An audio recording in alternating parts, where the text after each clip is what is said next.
A mediados de la década del 50 sobre la Argentina, se abatía una cruel e imparable epidemia de poliomielitis. Muy realmente ha sido este verano del 56, le aseguro que no me lo olvido. El verano del 56 y 57, pero más que todo el verano del 56 ha sido. ¿Cómo era 56, 57. La casa me acuerdo que no sé por qué pintaban todos los árboles, el tronco de los árboles lo pintaban con una cal blanca hasta mitad. No sé quién es que tuvo esta idea brillante porque no sé a qué servía, pero se veían que todos, que pasaban todos a pintar esta planta de blanco, que no sé lo que quería decir, porque no era que con esto que nos salvamos del virus, ¿no? Cal blanca para detener una verdadera peste negra. Terror colectivo, medidas desesperadas para evitar una muerte sorpresiva. Muchos se murieron, ¿no? En una época se morían 30, 40 por día, ¿no? No había cómo tratarlos. La enfermedad atacaba indiscriminadamente, aunque había grupos que corrían más riesgo. Sobre todo la polio afecta a individuos jóvenes, de manera que había niños de cualquier edad y individuos jóvenes. Yo recuerdo muchos que yo atendí que estaban entre los 10 y los 20 años. Atacaba más a la clase alta que la clase baja, porque la clase baja ya tenía probablemente un cierto grado de inmunización. Sin embargo, nadie podía sentirse exento del peligro. Nosotros somos de Villa María, provincia de Córdoba, una ciudad de 50.000 habitantes. Cuando él contrajo la polio, el único caso en Villa María que yo lo llevé a Córdoba, en esa época el doctor José María Valdés era el director del Hospital de Niños, fue donde lo internó. El país no estaba preparado para enfrentar una epidemia mortífera que se desplazaba como un reguero de pólvora. Casi nadie podía hacer siquiera un diagnóstico preciso. Si afecta a una suficiente cantidad de centros de la médula espinal o del encéfalo, el individuo puede tener encefalitis, es decir, pérdida de conciencia, puede tener parálisis respiratoria de tipo central, es decir, proveniente del sistema nervioso central. Y si eso no es así, si afecta solo la médula espinal, puede ser que tenga parálisis de los músculos respiratorios, o puede ser que solamente tenga dificultades para el movimiento, que puede ser en los brazos, en las piernas. Al comienzo, como todo ser humano, a pesar que me decían lo que tenía y lo que estaba pasando, uno tiene esa pequeña esperanza de que no sea así, de que mejore, de que aunque quedara algo lisiado, pero que pudiera andar. Y después que pasaron los primeros 2 años, ya uno se hace una realidad, ya las esperanzas se van. Lo que podía hacer yo, lo único era hacer el diagnóstico seguro, porque podía confundirse al principio con otros virus.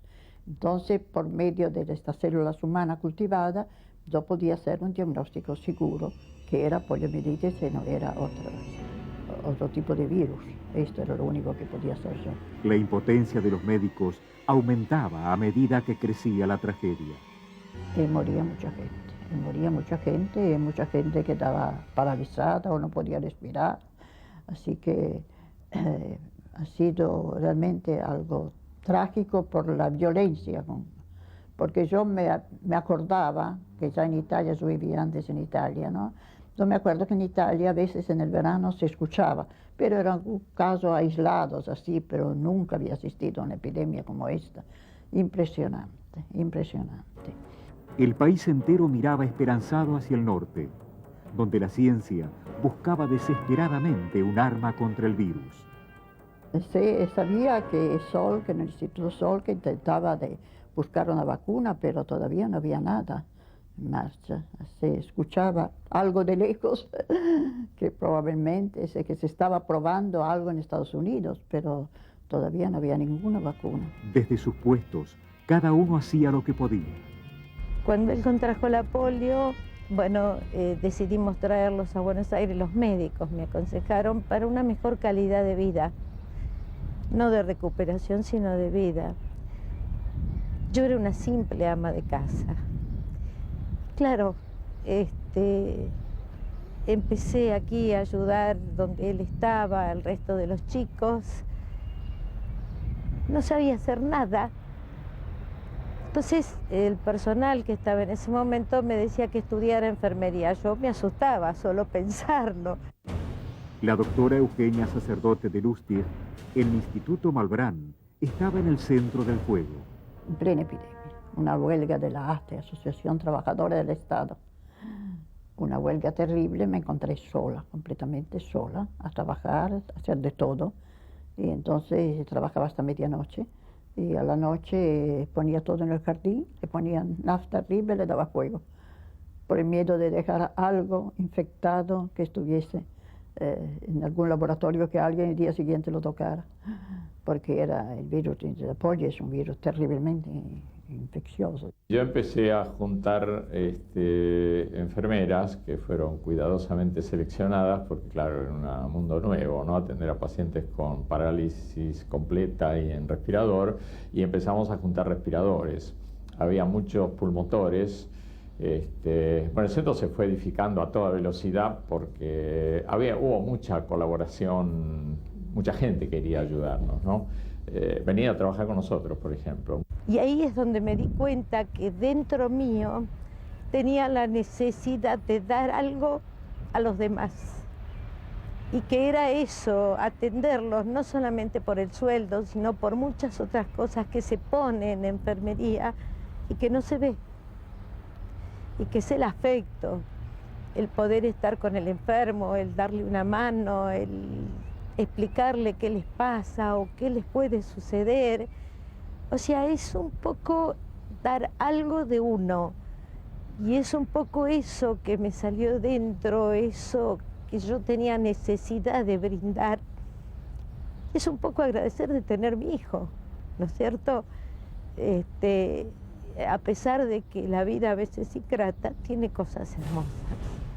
Ingratas fueron también algunas circunstancias en su puesto de lucha para la doctora Eugenia Sacerdote de Lustig, cuando sufrió las consecuencias de trabajar a pesar de una huelga en plena epidemia. Que me asociara a la huelga, ¿no? Y yo dije no, porque hay una epidemia, no se puede dejar el trabajo en este momento. Entonces se enojaron los trabajadores del Estado y me tiraron un cajón sobre los pies mientras entraba. Y después me acuerdo que tenía un cochecito inglés, me rompieron el vidrio del coche, me rompieron los vidrios del coche, tanto que después dejaba el coche a 3 cuadras de distancia del Instituto Malbrán. No, ha sido muy duro, realmente un periodo muy difícil. En el próximo bloque, finalmente llegó la primera vacuna Salk y alguien tenía que probarla.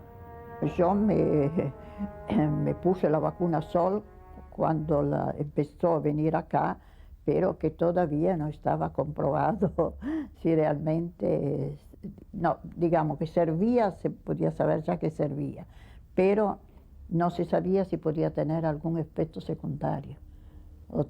Esto era el problema. Y entonces, claro, había un poco de miedo a inyectársela.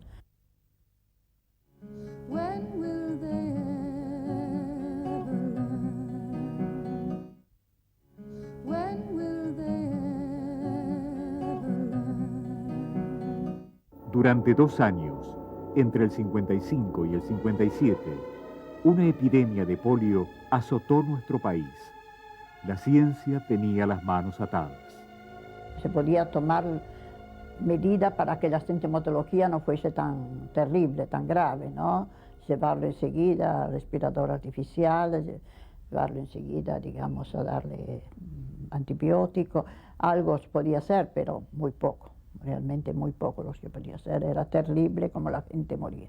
En el año, fines del año 55, empezó la epidemia de poliomielitis, con unos pocos casos, empezó a cobrar impulso entre enero y febrero. Enero-febrero se desarrolló grandemente, hubo 7.000 casos en todo el país, de estos hubo una proporción muy grande de casos respiratorios, casi un poco más de 1.000, que entre el 15 y 20%. Estos enfermos respiratorios no había respiradores acá, muchos se murieron, ¿no? En una época se morían 30, 40 por día, ¿no? no había cómo tratarlos, ni realmente no estaba desarrollada la terapia intensiva, no existía. José Imán es uno de los chicos sobrevivientes de la epidemia. Desde entonces, su madre jamás lo abandonó. Y ellos decidieron traerlo al Ferrer, que hacía muy poco que funcionaba con los chicos de polio. Y acá es donde hablaron con el doctor Roncoroni y donde se lo trajo a José en el año 60 desde Córdoba para mejorar su calidad de vida, ¿no? Y de alguna manera mejoró el de toda una familia, porque la nuestra no se desunió por una enfermedad prolongada como suele pasar a veces, sino que nos hizo más unidos. Algunos chicos infectados sobrevivían mientras la batalla contra la polio continuaba. Yo me puse la vacuna Sol cuando empezó a venir acá, pero que todavía no estaba comprobado si realmente, no, digamos que servía, se podía saber ya que servía, pero no se sabía si podía tener algún efecto secundario. Esto era el problema. Y entonces, claro, había un poco de miedo a inyectársela. Vivían en contacto con la muerte y no dudaban en exponer sus propias vidas. No, nunca lo pensé. No pienso en estas cosas. Cuando viene la peste, muerte, chao, si todo termina. Pero la vacuna descubierta por Jonas Salk demostró su eficacia. Yo digo que hay que hacerle un monumento, ¿sabes? Porque salvó la humanidad, ¿eh? Salvó la humanidad. La epidemia había sido detenida. Fue la última y había tenido lugar en la Argentina. Sí, por suerte creo que ha sido la última. Creo que ha sido la última. Realmente hoy en día es muy difícil. He escuchado una vez en la India todavía que hubo algunos casos en la India de polio, pero creo que ha sido prácticamente erradicada completamente la polio. Creo que ha sido como la viruela, que no se habla más de la polio, por suerte. Sin embargo, la temible enfermedad ha dejado profundas heridas que aún hoy impiden bajar la guardia. A la secuela sí, y cómo quedar, y cómo. Hay muchísima gente en Argentina. Se nos pidió a los que estábamos en el tema que buscáramos un edificio dentro de una lista que nos dieron como disponibles. Elegimos un centro de tisiología, que es donde está todavía. El centro se llamaba María Ferrer. El hogar respiratorio María Ferrer, habitado hoy por los sobrevivientes de la polio, fue uno de los escenarios de una prolongada lucha todavía no finalizada. No se puede ser cobarde. Hay que enfrentar las cosas. Yo no digo que uno se resigne, porque uno jamás se resigna a las cosas que duelen, pero sí uno tiene que saber sobrellevarlas. Creo que es cobardía quedarse en el no, dejarse estar. Yo creo que es muy importante luchar y pensar siempre un poco en mañana, en el hoy y en mañana. No tampoco demasiado porque no sabemos hasta cuándo, ¿no? Indudablemente, este es el espíritu que tienen también el hijo de Elda y otros que combaten las secuelas de la tragedia que comenzaron a padecer de niños. Bueno, yo le aseguro que no sé cómo han tenido tanta entereza. Yo no estoy seguro de que yo lo hubiera tenido si hubiera estado en la situación de ellos. Yo realmente me parece que son individuos excepcionales. En el próximo bloque, entonces niños, hoy adultos, individuos que entre las paredes del hogar María Ferrer luchan por su vida. Porque los años gastan, porque todo se deteriora. Yo soy consciente. Lamentablemente es una realidad, pero bueno, esperemos que no sea así. Al mundo lo conozco así, como estoy. Y de la otra manera en que estuve, desde que nací a los 4 años, no lo recuerdo. Creo que fue la mano de Dios que me puso y me dijo: ahora hay que avanzar, no retroceder, así que conozco esta vida, quiero esta vida y deseo continuar con esta vida.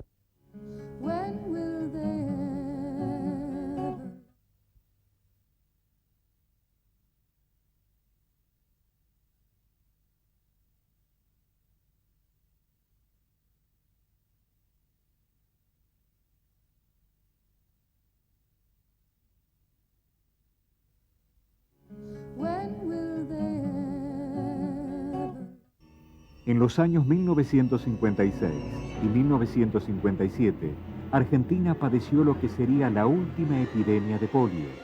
Miles de personas murieron y los que sobrevivieron fueron condenados a una terrible secuela.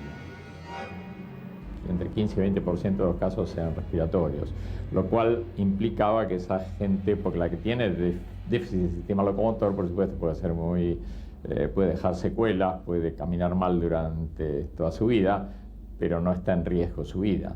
Pero cuando se afectan los músculos respiratorios, claro, la vida está en riesgo porque los individuos no pueden respirar. Cuando eran los pulmones atacados, porque entonces ahí había que estar todo el tiempo con respirador. Algunos terminaron paralizados y vivieron cantidad de variable de tiempo, algunos durante muchos años y otros mucho menos, ¿no? Sí, mis padres me contaron.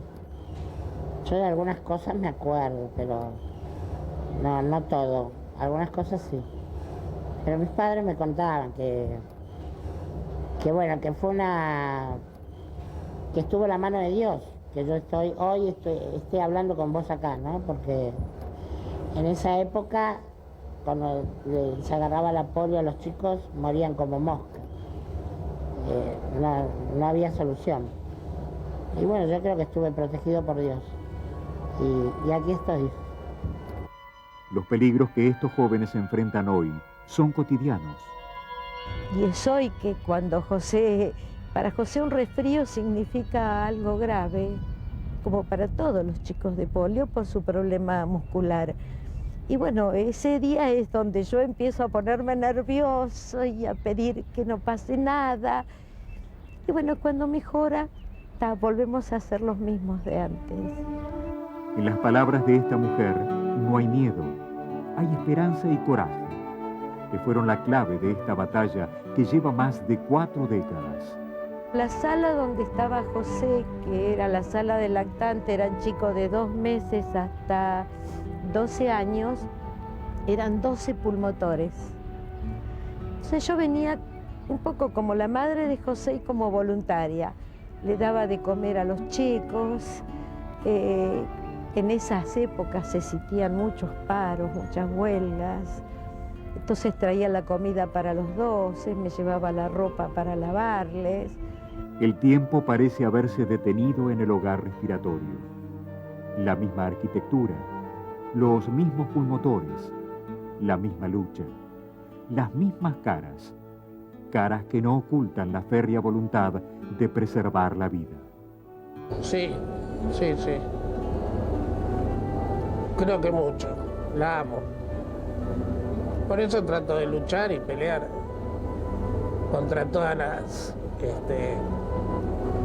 fuerzas ajenas que me pueden atacar, ya sea enfermedades, angustias, tristezas. No me gusta eso. Entonces me gusta la vida. Sí. Y muchas horas de sus vidas las deben pasar en camas de acero. Es lo que te da a vos la respiración automática para poder dormir. Uno se va a dormir y no está pensando tengo que respirar, uno respira automáticamente. Nosotros tenemos atrofiado el diafragma. Entonces el pulmotor, que es este aparato, por medio de un fuelle que tiene atrás, te moviliza el diafragma por presión, porque no tiene nada dentro que te apriete la panza o no. Es todo por presión y hace que tu músculo funcione y podamos dormir tranquilamente. Y además el músculo no se desgasta. Nada desgasta a quienes no parecen haberse quejado demasiado con su suerte. Y creo que Dios me la da a la fuerza, pero todo depende de mí. Dios puede hacer mucho, pero si yo me dejo estar, creo que la mano de Dios no va a hacer mucho. Entonces depende mucho de mí. Y como yo deseo vivir, deseo estar, tengo la fuerza suficiente para seguir y para poder decirle al mundo que vale la pena. Yo pienso que Dios ya me dio todo lo que yo necesitaba. Lo importante, me dio vida, mucha vida y mucha ganas de seguir adelante. Me dio una mujer, es de mi amor de mi vida. Sobrevivieron una hecatombe muchos años atrás. Hoy siguen dando pelea. Y si supiéramos que lo que nos salva es el amor, trataríamos de tomar la vida de otra forma. El amor es el arma más fuerte.